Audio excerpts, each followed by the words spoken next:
Okay, we can start. Sure, yeah. Like, by the way, there's another talk going on. That's a colloquium in time. Totally being recorded. Please watch it later. It's the International Day of Women and Science and Girls in Science. So there's a special colloquium. But we have Sidharth here from University of Bristol.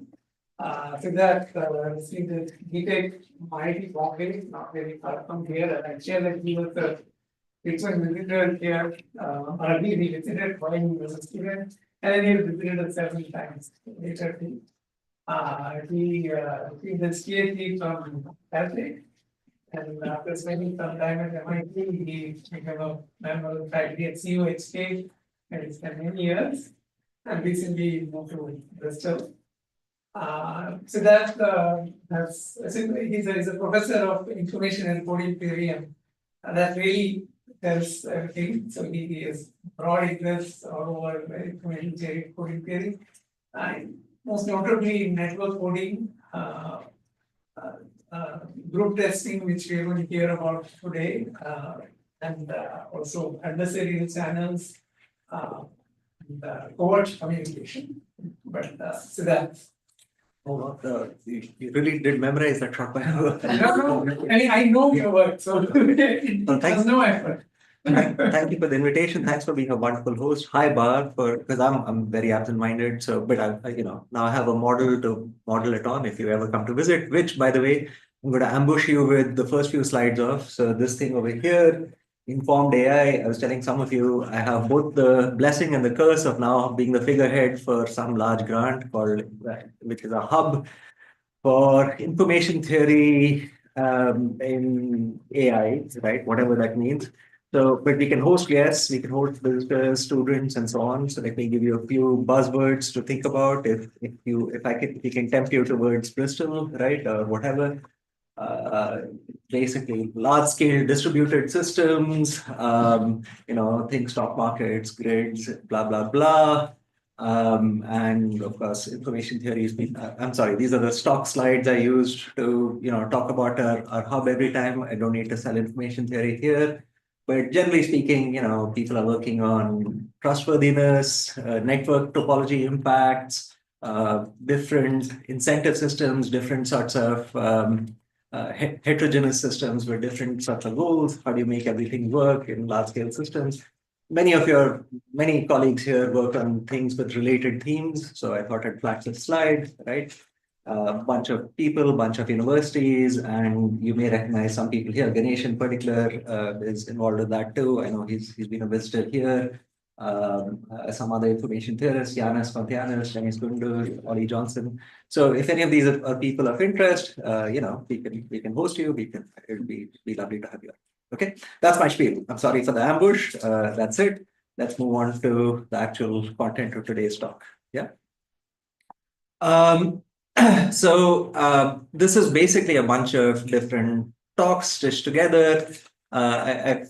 I figured, instead of going very deep into anything, which I'm happy to, you should certainly pause me for questions and so on. It's not critical that I get through any one of these, but I've stitched together 4 or 5 of these, which are different facets of group testing. I hear one of your colleagues is now making money from this, right? So something to learn from.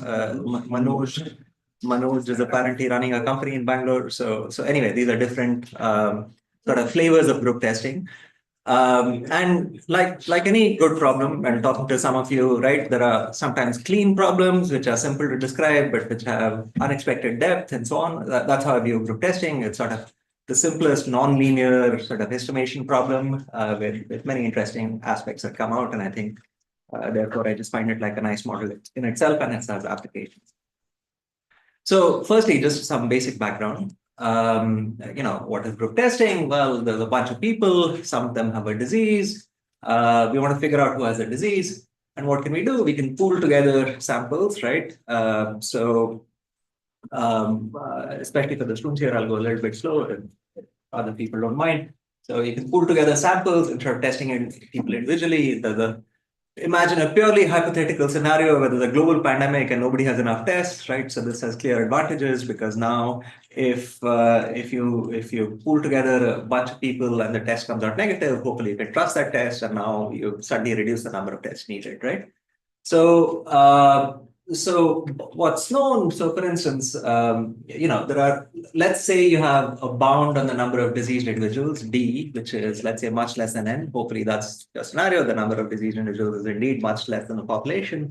And let's say you have some good bound on this, then you still know there are something like N choose D possible subsets you could be interested in, right? So even writing out the answer would take logarithm of that many number of bits, right? So therefore, that's at least the number of tests you would need, right? Because if you have fewer tests than that, you can't pigeonhole principle. You're going to have some clashes, right?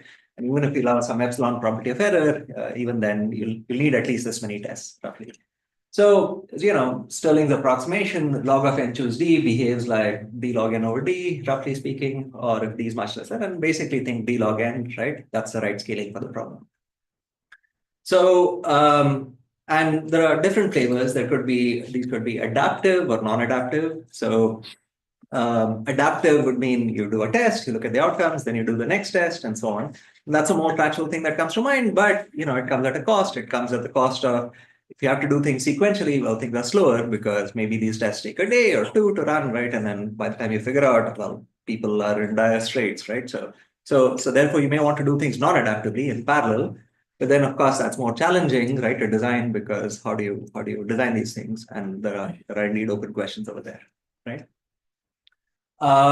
The d log n over d is the right scaling. The font here has slightly changed. Well, hopefully that's the only thing that has changed. We'll see as the slide progress. I'll see how adaptive I need to be myself. So what would happen if you just take a bunch of random sets of size n over d, and how many would you need then? Very good question. So that's the right thing to do. That's basically what people do. Sometimes slightly cleverer choices or slightly different choices than n over d, but that gives you scaling of basically order d log n. The leading constant is takes more effort, because as an information theorist, we often care about that leading constant as well, right? Not just order d log n over d, but what that constant is, and to get the right answer, and the right answer is slightly non-trivial. I'll show you in the next slide. It takes slightly more clever design than that. Yeah, but your intuition is bang on. So sets of size n over d are the right size. Would you care to elaborate by? There's probability of one. I mean, there's high probability that there's an expected one number of people that are expected, exactly. So because if a test is too large, then very likely the test outcome will be positive. You're not earning much. If it's too small, very likely be negative. You're not earning much. You want somehow a test outcome to have a constant probability, maybe probability half of being positive or negative, right? Because then the entropy you're getting per test outcome is close to 1 bit, and that's what you want to do. So that's the right scaling for that reason as well. Yeah, I've already talked about everything here. So primarily, not exclusively, but primarily in this talk, I'll be focusing on non-adaptive group testing, and one convenient way of representing these tests is via a matrix. So let's say it's a T by N matrix. So each row corresponds to a test. Each column corresponds to an individual who may be either disease-free or diseased, right? By the way, sometimes I slip up because the other literature that's relevant here is, I don't know, industrial testing, and items could be defective or non-defective. And sometimes I slip up and I call people defective. I do not mean to imply anything by this, right? But there's that, right? So anyway, so again, in this matrix, there are disease-free individuals and diseased individuals, and test outcomes, which could be, so for example, so 1 means this individual participated in this test, 0 means that individual did not participate in this test. So it's a convenient way of just representing what your tests are like, right? And in this test outcome would therefore be a positive, right? Because in this case, a diseased individual participated in this test. Whereas in this case, maybe no diseased individual participated, and it would be a negative test outcome, right? So yeah. Now, intuitively, we already talked about this. You want the probability of a positive test outcome to be roughly a half, right? Because then you'll be maximizing your entropy, and therefore you want groups of size n over d, or density. The density of this matrix should be order 1 over d, right? And that's the right scaling for this problem, right? Just for basic information to predict these. So, Yes. in a test, even if there is a single diseased individual, the test will turn out to be positive. That's the approach. That's the baseline model. I'll be talking about generalizations later, right? Yeah. And it's a baseline model in at least two senses, both of which I'll be generalizing later. But one is if there's even a single individual. Later on, we can talk about maybe there's a threshold or something. But the other is, well, maybe you could have some noise, right? Like with some probability, it could be positive, negative, and so on. All of that can be handled as well. Yeah. That would be just reveal that 9-1, which is log n depth, if you binary search, has the advantage that you don't need to know. That you could be a variability and still get two, But you'll only get one. no, you do it, so you keep doing it. D log n will find everybody, and you no need to know D. It has that advantage, yeah. But do any of the non-adaptive things, the ones, or even the low depth ones, have the feature that you can be oblivious of D and get? So, so there are various tricks. So, firstly, here's one. Suppose you were allowed minor amounts of adaptivity, like let's say 2 stages or something. So, firstly, even the question of estimating D is not too bad. It takes time order. So suppose you want to estimate D non-adaptively. That takes time order log n. And here's how you could do it. You could start off with, let's say, square root of n size random test, right? Repeat a few times. And now, so basically the intuition is, as we just discussed, if the test is too large, then very likely it will be positive. If it's too small, very likely it will be negative, right? So you break up the number line from 0 to n in like logarithmically scaled, and then just find where that threshold happens, and therefore you can estimate a D, right? If you allow yourself to do it non-adaptively, then in fact log n suffice, because now you can do binary search on that thing itself, right? So identifying that doesn't take too much effort. Another thing you could do if you want to do it purely non-adaptively is the following. You could just imagine different depths, like different values of D, like let's say geometrically scaled, right? And have your matrix, like different sizes of your matrix for different Ds. And you won't pay too much of a penalty because, geometrics add up to the last term anyway, right? So there are different ways of handling that unknown D setting as well. Some of the algorithms I'll talk about rely on the value of D to perform well, others don't. So by algorithms, I mean, okay, design this matrix, but then you have to analyze it. And that knowledge of D sometimes is more helpful than others. Yeah. Good. I like this. People are very interactive. Again, there's nothing I absolutely have to get through. So please keep diving in. Yeah. Okay. So moving on. Yeah, by the way, there are different test designs. So you could have constant density, constant size, as you'd suggested. You could have Bernoulli tests are quite easy to analyze. They're slightly suboptimal constant factor, but if they're easy to analyze, that's often our first go-to then. And sometimes sampling with replacement. Anyway, there are different ensembles which have advantages, disadvantages in terms of analyzability versus whatever. Right. So the optimal scaling for the non-adaptive problem. Adaptive, by the way, d log n over d with leading order 1, like that. Basically, 1 times d log n over d is optimal and achievable via something like what you had suggested. It turns out you have to split the groups, choose the group sizes somewhat carefully, right? Just so that you maintain that probability half of the conditional probability of positive test outcomes being close to 1 throughout. But with that minor caveat, that's optimal. For the non-adaptive setting, so let's imagine this axis. So this axis is somehow the density. It's the number of diseased individuals. So think of that as n to the theta. So I didn't write it anywhere on the slide, but let's say d scales as n to the theta, right? So as theta increases, then you have more and more diseased individuals. Along the y-axis, we have the rate, the number of tests, and how do we measure that? So basically take this d log n over d quantity that we know is the fundamental limit, right? And take your best algorithm, the number of tests required by that, use that to divide d log n over d. So clearly that quantity can never be greater than 1, right? Because you always need at least d log n over d tests. And the closer you are to one, the closer you are to that information theoretic bound. Now, so basically, this slide is slightly outdated. Basically, the correct answer, the matching achievability and converse, including that constant factor, is this dotted line along with this thing over here. So up to a certain density, like roughly a third, roughly n to the 1/3, you can meet that information theoretic bound. But then once it gets sufficiently dense, necessarily your tests are going to be in a non-reductive setting. Your tests are going to have non-trivial correlation. And therefore, you start paying a constant factor gain, that you have to worry about.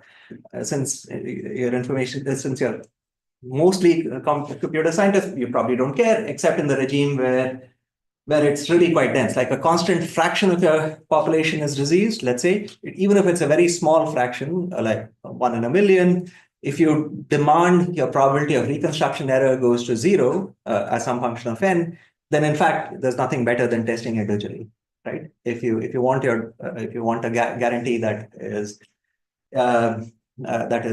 going to, I mean, probability of error going to 0. So individual testing is optimal if you do it non-adaptively. If you do it adaptively, then there are smarter algorithms. Yeah. Okay.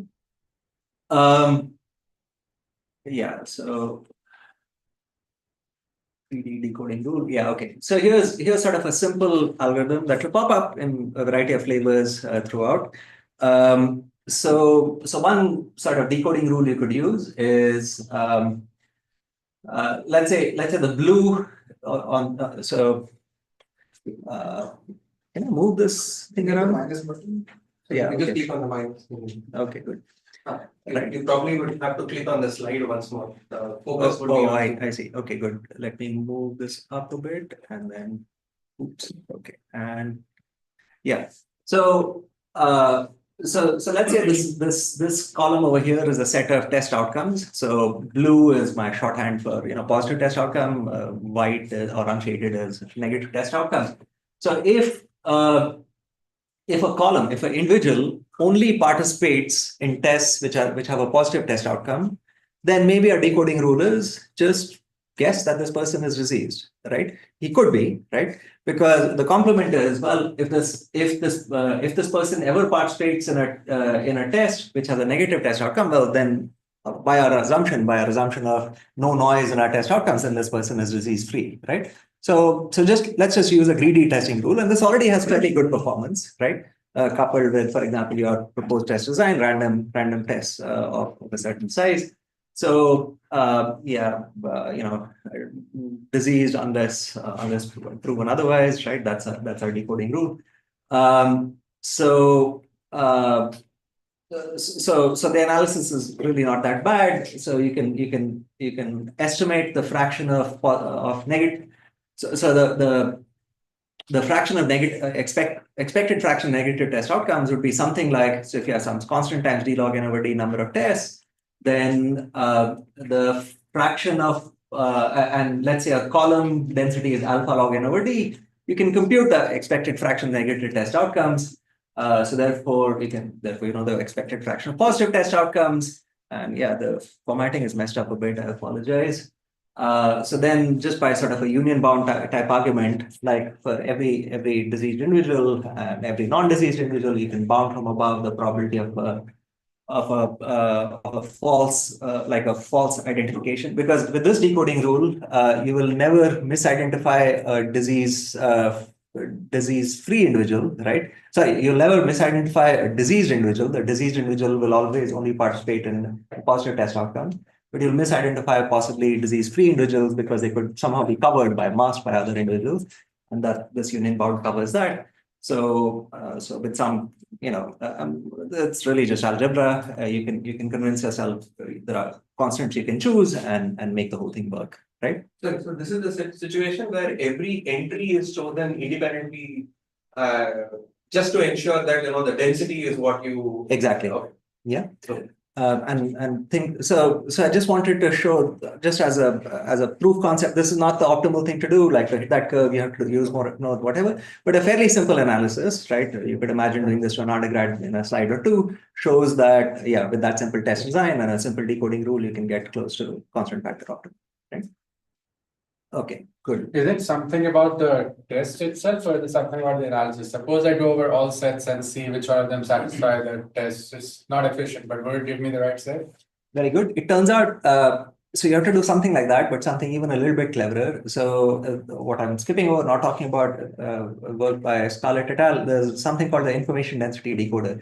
In some sense, it's like, it's not just looking at every set, it's looking at every set and its computation. It's looking at somehow pairs, and so it's somehow running a tournament between all pairs of possible subsets. And it turns out that there's one set which sort of somehow wins against everything else, right?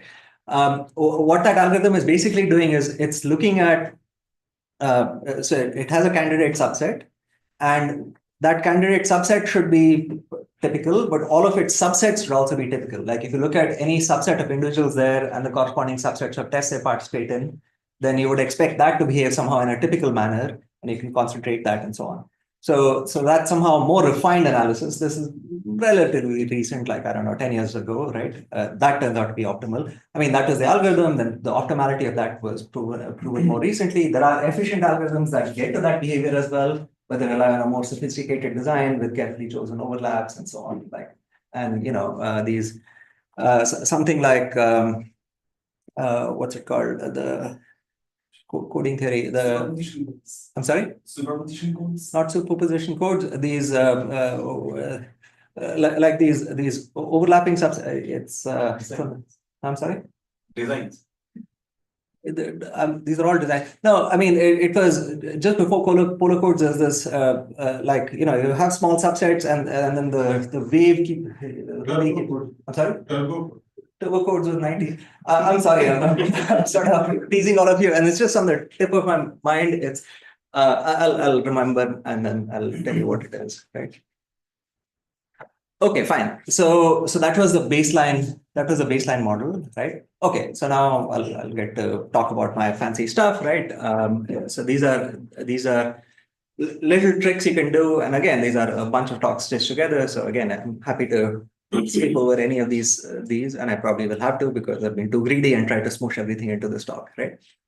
So here's one thing you could care about, and in some contexts you do care about it. So think of n being like truly humongous, or at least truly humongous given your computational power and so on, and d being a small number. And one application could be where you have a bunch of cell phone users, you don't know who is active near a given base station, you want to identify who's talking near you, and group testing type ideas may be useful over there. And you really have very limited computational power. Currently, like the scheme that I described earlier, so we care about minimizing. I'm sorry. The tower wants to identify who's talking. The tower wants to identify who's talking, right? And the point is that multiple people may be talking simultaneously. So at that point, you lose information about what they said, right? All you'll know is somebody talked at this time in this time slot, right? So from this sort of information just about who is talking at given time instances, you want to infer who may have been talking.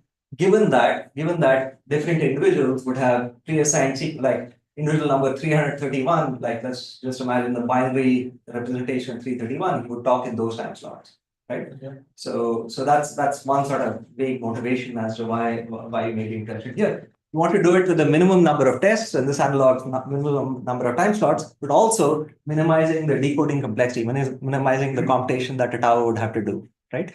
Because it doesn't want to do computation that is even linear in n, linear in the number of possible individuals, or that could be too large. The computation complexity in the algorithm that I just outlined would be linear in n, right? It would be the number of individuals times the number of tests. That would be too much. So now we can do computation. But a lower bound. So what we just talked about is that somehow the number of tests required would be at least somehow linear in the number of tests times the number of individuals, which basically scales as d times n, if you forget a log n, and the minimum number of tests would be d log n. but you can do much. So other people have done better, and then we can, for different types of algorithms, we can basically come close to the lower bounds. So we'd have basically something like d log n, not just in the number of tests, but in the number of in the decoding complexity as well. Well, d log n plus some polylog factors. What's a polylog between friends, right? Is the idea. So here's one idea that helps a lot.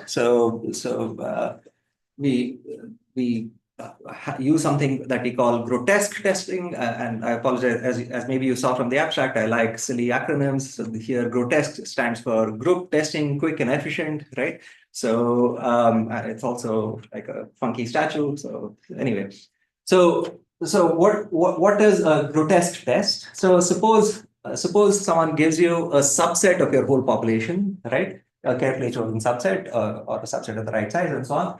So what it should tell me is two things. So it should tell me if roughly how many diseased individuals are in this group. So for instance, if it's no diseased individuals, I should find that out quickly. If it's two or more, I should find that out quickly. Or if it's exactly one, then I demand more. I demand to know who it is, right? So this is somehow like a black box that I want to design. If I have it, then I can do more, right? So how do I design this black box? Well, some nice coding theory ideas here, and I want to be able to do this by with a number of tests that is order log n, decoding complexity that's also order log n, and error probability that's decaying in the number of diseased individuals. Yeah. So you won't get the identity, you only get a number. No, I'll get not just the number, but I'll get a coarse granularity of the number. I'll know it's either 0, 1, or more than 1. And if it is 1, then I'll know which within this set of individuals it is. Right. And this I can do very efficiently, right? This I can do in time that is logarithmic in the overall size of the group, which is useful. Yeah. Okay. So I'll describe how this works very shortly. It's not very complicated. But you're okay with this being adaptive? Or? So this will be a tool, and it will show up in both adaptive and non-adaptive designs. Yeah. And this tool itself will be non-adaptive. Yeah. So firstly, multiplicity testing. That's hopefully not too hard to imagine, right? Imagine there are 16. This is what you said, right? You take everybody's bit representation in this case. Yeah, that would work if there's single diseased individuals, if there's and you could identify who it is, and if the tests are reliable, right? But this works in slightly more generality, even if the tests are unreliable, even if well, let me just talk through it. I'll give the answer quicker, right? So as you just said, if there's a single diseased individual, if you could write everyone down in binary, for example, and just test that, and that would be great, right? But let's say first you want to just do multiplicity testing. You want to identify roughly how many there are. That's somehow easy, right? If there are no diseased individuals, then you do log n tests, all of them will come out negative, or even if these are noisy tests, there'll be an expected fraction of positives, expected fraction of negatives. You can figure that out, right? If there's a single diseased individual in noise-free setting, you'd expect half, right? In a noisy setting, you'd expect, again, a certain fraction. Again, you can concentrate.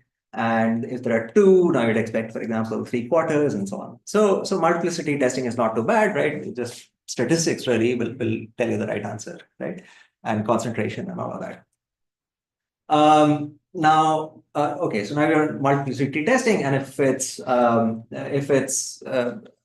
a single diseased individual, you can tack on another log n test to identify who it is if it's noiseless. If it's noisy, even then you can do you can use a wait, was it this slide?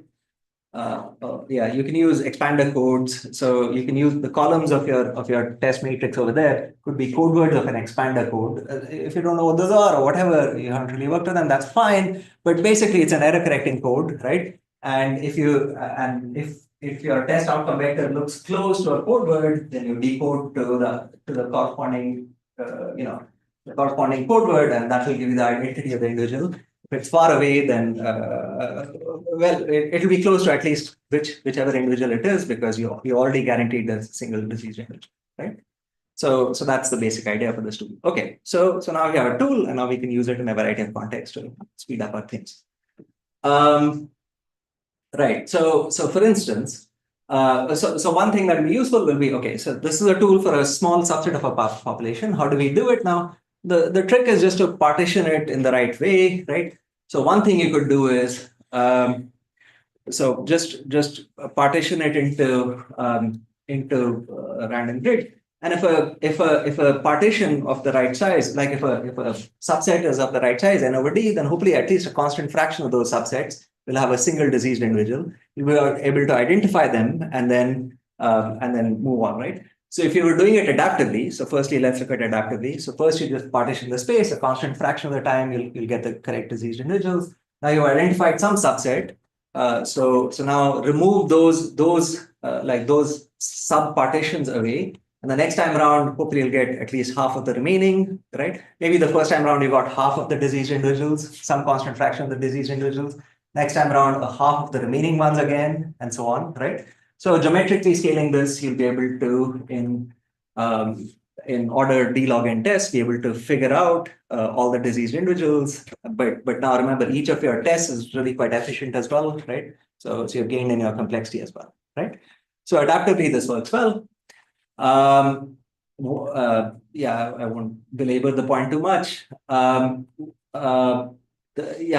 one way of analyzing this is coupon collection, because basically you're trying to collect coupons. What are the coupons? These are diseased individuals. So coupon collection type ideas help with the analysis here. Okay. Non-adaptively, what could you do? Well, it's essentially the same idea, except now when you partition it, well, there'll be some partitions where you'll have identified the diseased individuals, others not, because there may be more than one diseased individuals within that, right? But what you can do is you can use different. So non-adaptively, you have pre-designed your testing matrix by partitioning it in different ways. So one time around, you could have partitioned it like this. Another time around, you could have partitioned it like this. And now again, coupon collection type ideas will convince you that if you pay a further penalty of log d, number of these partitions, then you can get with d log n. So you are paying a penalty here because of non-adaptivity.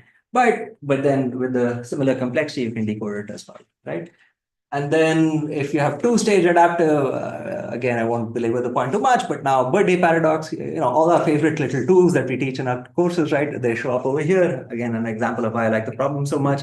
So you could first group these into a small number of groups, and then if there are at least, let's say, d cube groups, nothing special about d cube, but just larger than d square groups. So if there are d cube groups, with reasonable probability, none of the groups will have more than one diseased individuals. So now the task is within these groups to identify, so treat each group as a single meta individual somehow, right? You'll always be testing them together in your first stage, right? In the first stage, you'll have identified which of these meta groups had positive individuals, and then your second stage, again, coupon collection type ideas and so on sort of work, right? So basically, it's plug and play. Once you have this nice little gadget, right, of root test testing, then partitioning, birthday paradox, coupon collection, blah blah blah, it all sort of works out, right? That's the basic message here. Yeah. So the overall number of tests in this case, again, somewhere in between, as you'd expect, between fully adaptive and fully non-adaptive, somewhere in between. Okay, so that's this little bit here. So I should probably stop like 5-10 minutes in advance. Is that right? Is that the convention here? Yeah, you have 25 minutes. You stop 10 minutes off. No. I would not do that to you. Yeah, no, I'm just because again, as I warned you, huh? Yeah. You had the black box. How are you using the black box? So what I glossed over because I went quickly was like, for example, like let's just go back to the simple adaptive version, right? So in the adaptive thing, what have I done? Initially, I've partitioned it into something like n over d groups, And now in a constant fraction of these groups, there'll be a single diseased individual just by sort of averages, right? In expectation. And now within each group, I'm using a grotesque test, right? So for the correct type of groups, those which have a single diseased individual, I'll realize that that's it, and I'll identify the diseased individual in that. So then just doing it sequentially, repeatedly, by coupon collection after D log D steps, I would have to figure out like all of them, right? Well, in this case, by in order D steps, because it's geometrically decaying. So you need to know D. So in this case, yes, but as we discussed in the beginning, you can either estimate D as a precursor stage, or you could do this thing where you have sort of an ensemble of matrices, like an ensemble of tests, by starting optimistically, thinking D is 1, then maybe it's 2, maybe it's 4, and so on, and then the overall number of tests will only be a constant factor larger than if you didn't know D to begin with. Right? Yes. The multiplicity check thing, that if it's like 0, 1, or 2, more than at least 2, and then 1 you want to know, put some sort of Hamilton sort of thing can you do this? Yeah, so as I alluded to, what we use is, for whatever reason, we use an expander code. So the matrix. Raghu had suggested using like just a binary representation of each individual's identity, right? Which in some sense is like somehow a trivial code, right? It has distance 1. You could imagine having a code with distance some constant fraction of the binary representation, right? But you also want to be able to decode it very efficiently in time that's maybe linear in the binary representation. So those sorts of things are, for example, expander codes, right? So then even in the case of noise or whatever, you'll be able to very efficiently read out which diseased individual it is. Yeah. So classical testing algorithms, they use superposition codes, right? Superposition codes. I haven't seen that. So like, I mean, like I've seen some papers like from 60s or 70s or something. So I've seen group testing in the context of, say, for example, multiple access communications or something like that, right? So in those contexts, I could imagine superposition codes being used, where so maybe the test, maybe it's like a wireless communication problem. Maybe multiple people are talking, but if multiple people are talking, maybe a decoder has those access to the real numbers and therefore can start doing successive cancellation. So it's a binary OR. Binary OR channel. So then how would you do, like for superposition codes, often what you want to do is successive cancellation. Is there something like that? Or? So yeah, I can send you the paper, but I read it off and in my probably my master's thesis. I see. I mean, because it's an OR channel is fundamentally nonlinear, so you need to do something. Superimposed, probably it's called superimposed code. There you go. That's not superimposed codes. Yeah. So superimposed codes, you're right. That's a term in the literature for basically these types of combinatorial designs. Something I'm not talking about. I'm looking at it with a information theoretic lens, where vanishing error is allowed, and you want with high probability to be able to recover the sets. Now, superimposed codes and combinatorial designs, as you alluded to, often focus on the zero error version of the problem, where there is no noise in your tests, but then you want to guarantee being able to recover the set of diseased individuals with no probability of error. You pay a penalty for that. It turns out if you demand the zero error performance, then the scaling, instead of the fundamental lower bound on the number of tests, instead of being d log n, starts behaving like d square log n, right? Or d square log n by log d or whatever, right? So significantly more than that. Many of the models I'm talking about, if you're willing to pay that extra order d factor in the number of tests, many of these things can be made to work in that setting. So for example, this grotesque type ideas can be made to work in that setting as well. Yeah, but I'm not really talking about that. Good. Lots of questions. Any others? What is the lower bound you mentioned? For the zero error setting, up to, I'm forgetting log factors or something in the denominator, but basically instead of d log n, which we talked about, there it's like d square log n, right? So basically, if you demand zero error, if your density is more than square root of n, then you can't do anything better than individual testing. And density is greater than square root of n, zero error. You're not allowed to make any error. And that's fundamentally like a very combinatorial lower bound by Erdos, by Frenkel in various contexts. So there are good reasons. Good. All right. So maybe definitely time for one more model, maybe two if I'm pushing it, right? But again, I promise I won't push too hard. What if I want, so I don't want zero error, Yeah. but I want some, if I output D things, I want half of them to be correct. I have to half of them to be diseased. So you're allowed to make a certain fraction of errors. Yes. So, but I want a guarantee. So I want a guarantee that with probability 1, the D things output, D over 10, D over 2 of them will be diseased. They would all be wrong. I see. So, yeah. So if you want a guarantee that you, so that's a good open question that we have some ideas on that, but we don't have like the analysis gets a little bit hairy. It's because well, basically you're analyzing heavily correlated random variables, and then analysis gets a little bit hairy. In terms of partial recovery, that's what the people often call it. So in partial recovery, it turns out much better. So if you did not want that guarantee of zero error, but but you want to recover all except a vanishing fraction of the diseased individuals or a vanishing fraction of false positives, false negatives, then you can hit that lower bound like that d log n over d curve precisely. I suspect this can be made to work with zero error as well, but as I said, there are technical challenges that we've been stuck on for a while. But then I do not understand. So if you do this, yes, you have the set that is correct with probability 1, it has half of the disease 1. You check each of these D things. Now you identify D over 2 of them that you know are diseased. And then you return on the instance that only is. Yeah, so that would be adaptive. Adaptive algorithms, we know how to get D log n over. Spread was for non-adaptive. For non-adaptive, okay, yeah. Adaptive is generally much easier. D log n over D is tight, it's known, even if it's noisy, there are efficient algorithms and so on.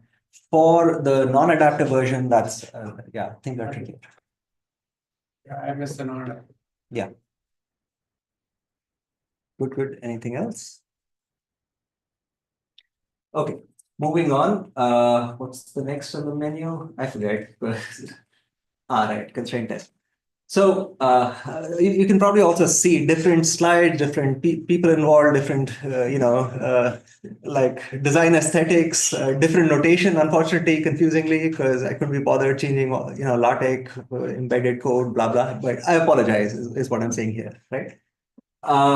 So let's say one possible constraint you could have is each item can be, or each individual can be enforced a certain number of tests. How much blood are you going to give eventually at the end of the day, right?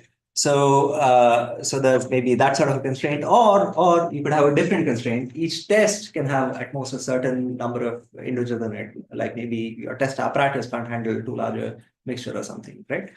So under these constraints, the scaling laws become different. Is the basic message over here, and like basically in the each person can participate in at most gamma number of tests. The scaling law is essentially d times.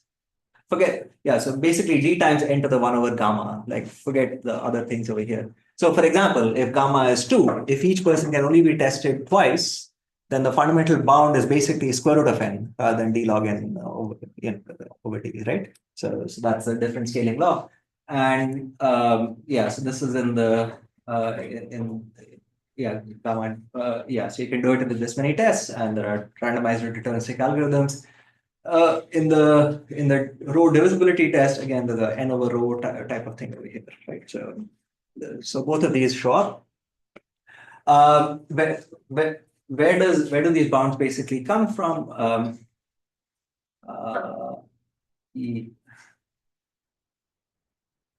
So the algorithms are actually quite similar to what we already talked about. Like you basically choose a random matrix of the allowed ensemble. Now your test cannot be too heavy, right?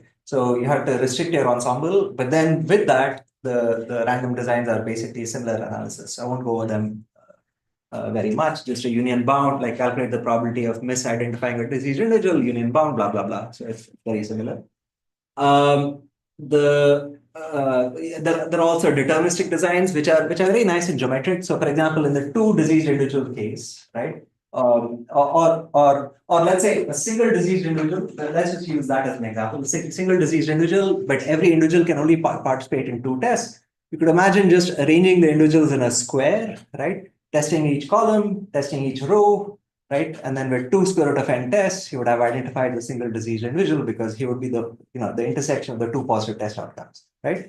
So generalizing this, and then you have to use a little bit more because you could get, if there are 2 diseased individuals, there'll be 2 sort of positive rows, 2 positive columns. Now, which of those 4 vertices it is, you have to use some further test or disambiguate. But basically, random test plus this will sort of help you, right?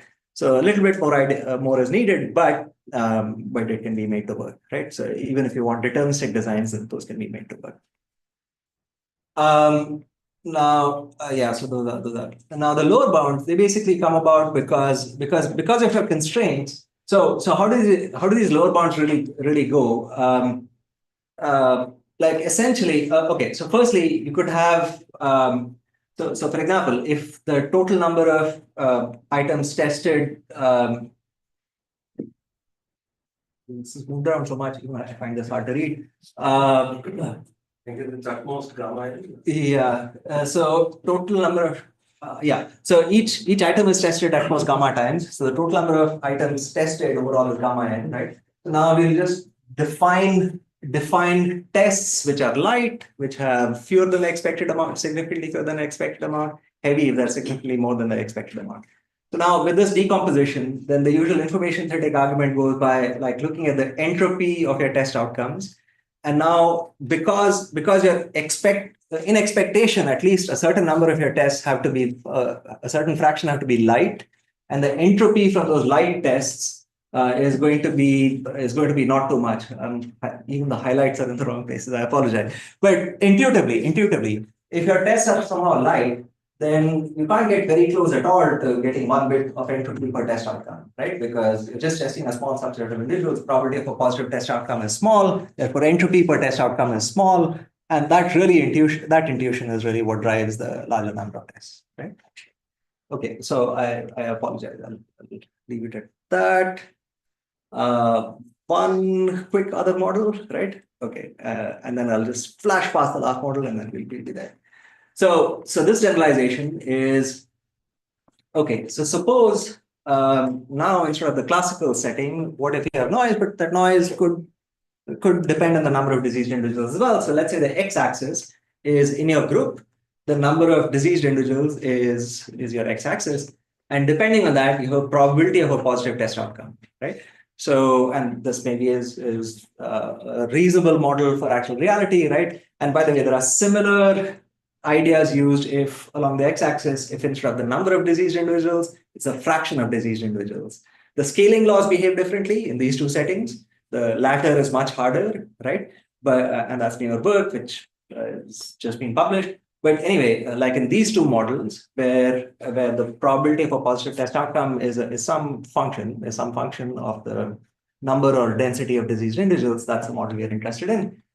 And in this case, the sorts of ideas that make sense are so for every individual, for every item, think of the expected so if that item was negative, if that individual was disease free, then of the test it participates, and what would be the expected fraction of positive test outcomes. And the contrapositive would be, well, if that individual had the disease, what would be the expected fraction of positive test outcomes? So these two should be statistically different, right? Like that person's participation in test should skew the statistics of the test outcomes. So the basic algorithm that you use is basically just to look at those two hypotheses, look at the fraction of tests this person participated in, and then just choose a threshold somewhere in the middle of these two statistics, and then guess that, and then union bound. So the algorithm is in principle quite similar to what you had expected before, right? Just a noisy version of that. The challenge here, which I'm not going to attempt to describe, is to show that the lower bounds, the information theoretic lower bounds, are actually close to this, up to order d factor close to this, regardless of the shape of that curve. And that requires, understanding understanding the how that shape dictates your concentration parameter. I'm really not going to get into it. I don't have a good way of describing it myself. I just know the math. I don't have a good intuition. Yeah. So that's all I'll say about this. Upper lower bounds differ by a factor of basically order d, right? This, by the way, is a setting where the x-axis is the number of diseased individuals. More recently, we looked at the setting where it's the density of diseased individuals in that test, and there, in fact, our bounds match, right? But the scaling itself is quite different. All right, final model. What if you have prior statistics? So what does that mean? So maybe you're checking for diseases, but maybe younger people are less likely to have the disease, older people are likelier. Maybe, I don't know, people living in a certain region are likely to have the disease versus others, people who work outdoors are likely, and so on, right? So you could have prior statistics on the probability of a diseased individual. So in this case, in this case, I'll be talking about the first work in this setting where the prior statistics are particularly simple in the following sense.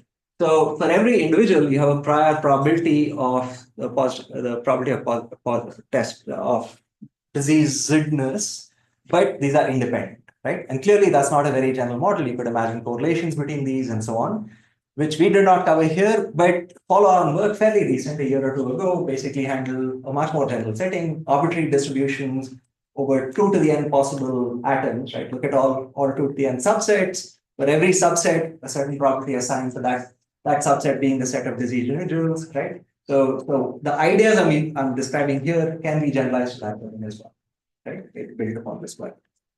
So right now, these are different probabilities of positive test outcomes, but they're independent critically. And let's say mu is the expected number of diseased individuals. It's just the sums of these probabilities, right? And we expect it to be much less than n. So in this case, we can the fundamental lower bound is still the entropy of this probability distribution, right? Because again, similar information theoretic ideas. You basically can't compress down the number of bits required to describe the disease status by more than the entropy, right? And therefore you need at least that much test. That's the intuition. You can formalize it. So the algorithms, I'll just describe one and then I'll pause there, is you just do sort of nested test. So you do a test and then you divide that test. If it's a positive test outcome, you divide that into subsets which have no overlap. And how do you do this? You create a binary tree. How do you do it? You do it in a manner so that you maximize the conditional entropy gotten from each test. So what do you want to do? You basically keep adding, so it's related to source coding and so on. So you look at so each stage, like at that initial stage, you keep adding items to your test until the probability of a positive test outcome is close to a half, right? So initially, the probability of a positive test outcome will be presumably small if the PIs are small, right? And then, but since these are independent events by assumption, right? So then you just multiply them out, it's a half. Now, if you get a positive test outcome, you break it up. Now the conditional distribution has changed, right? So you have to recompute the conditional distributions, and then you just recurse, right? And then that algorithm itself, by a remarkably simple analysis, which really, if I went into it, it's really the same idea as in computing the expected length of a source code that basically tells you that roughly the entropy plus a penalty you pay, additive penalty of the mean, suffices to get to the entropy. And by the way, that additive penalty does not seem to be avoidable, at least in a more general setting. In that more general setting with correlations, there are also lower bounds when you have to pay this penalty as well. So that's it. And then, you can generalize this to non-adaptive settings, again, via sort of pre-designing things and so on, which again, too many slides. I'm not going to torture you with these things, right? The coupon collection is part of it, and so on. So again, I'm really not going to bother you with this. What I want to land up on is, so what did I talk about? Well, classic group testing, fast algorithms, certain types of constraints, general noise models, prior statistics, right? Now, what we don't know very well is, so these general correlated statistics. So I said, well, instead of having these independent probabilities of positive test outcomes, what if you have different probability, like what if you have a very general probability distribution? So there's very recent work where they can do it adaptively. It's not computationally efficient, right? So I think there's much more work that can be done there. What if you have constraints on the types of tests? So by which I mean, so one canonical example is network tomography. Someone's giving you a network, but some packets are getting through, some packets are not getting through. You want to figure out, well, where are the network failures, right? And those, because now you know the paths that the packets should have taken, right? So then you therefore know if a packet doesn't get through, something over here has failed. But you're constrained in your types of tests, right? Because only things that are connected to each other can be traversed by packets. So in these settings, that the topology itself is going to play a role, and that topology dependent answer we don't have a good handle on, right? How would that work? List decoding, I think, like there are sort of naive algorithms towards list decoding, but in classic coding theory, list decoding buys you a lot. You can do much more. What about group testing? We don't have a good answer again because things are very correlated by this testing matrix. And yeah, this has even gone off the slides here, but basically I view this as just like we talked mostly about binary group testing, like with binary inputs, binary outputs, and so on. But you could have an arbitrary input alphabet, arbitrary output alphabet, arbitrary functions in the middle, right? No reason for it to just be the OR function. You could imagine a more general function. So maybe a monotone function, maybe you could put some restriction in it. But I view this as like we understand this model quite well. I don't know, like the large problem in this field, I think, is how do you generalize this to very general function classes, do sparse inverse problems here? And that'd be interesting. All right, on that, I'll finish.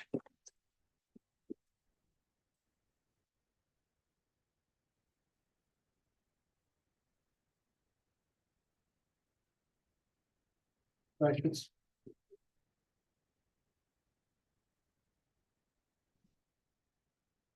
Perfect. People have questions already. Yeah. People were reactive. I really like it. Yeah.